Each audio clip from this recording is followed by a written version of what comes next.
think Disorder is a great magazine for a person like me. My name is LP.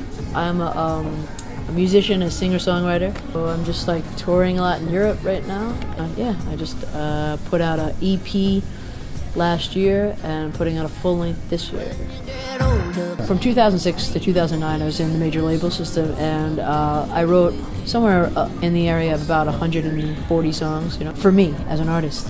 When you get signed to a label, if you didn't already have your whole record ready, you start writing songs, for it. And I realized also that I was somewhat prolific at writing songs. One of them in particular got picked up by the Backstreet Boys, and there was like this kind of moment, like a song that you wrote for yourself could be picked up by another artist. So I embarked on a songwriter career. I did for about almost 2 years, and then I don't know, the artist thing kept calling me back. I started playing the ukulele in addition to guitar, and I just the simplicity and the fun of that instrument kind of opened up a door in my heart back to myself and music for myself. And I was kind of playing for fun. I was also singing every week one song, just with friends at a club in LA, and that kind of got me back into being excited, just to perform in front of people because it was fun. And I kept getting bigger songs with bigger artists. I had written, I kind of knew my record. I wrote a bunch of songs. One of them was Lost on You and Muddy Waters, and before I left Warner Brothers, I played them the songs, and they were like, "Oh, that's great," and then they dropped me. So I was like, "Oh shit, I guess they weren't that great."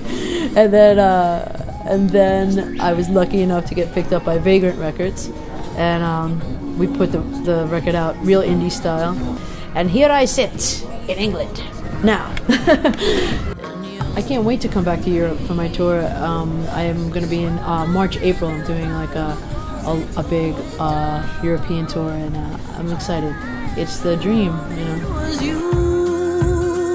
It's kind of been a process a little bit with writing for myself and writing for other people. I think when I started writing a song, I would be like, this is for somebody else, or this is for me, And now I'm getting very quick at what I think is for me. I don't put any kind of confines on how I'll write the song, unless I write with an artist in the room, because then I get to delve into their life and how they see the world. And I know for a fact, instead of guessing how they feel. I think when you're a young songwriter or you're a young artist of any kind, you have to be very careful and diligent to protect your heart from naysayers and people of the like. All the suits in the world don't know for a fact what's good. And then when everybody's like, "Oh my God, that's amazing," they're like, "Yes, it is, isn't it? Fantastic. We need 10 more of those. Can we get 10 more of those?" And that's just the way of the world. Again, I tell that story about Lost on You and Warner Brothers, not because I want to vilify Warner Brothers. They're just a company like anybody else, and they did some really nice things for me. But I tell it because it really struck me when it happened, and I felt really bad for other artists that perhaps didn't get to see the bright side of things. One of your jobs is to work on your thick skin and be truthful about what you create and not let anybody tell you it's bad, I mean, just keep going and keep working and keep getting better at what you do, and don't be deterred by people who don't believe in you, because, that's subjective.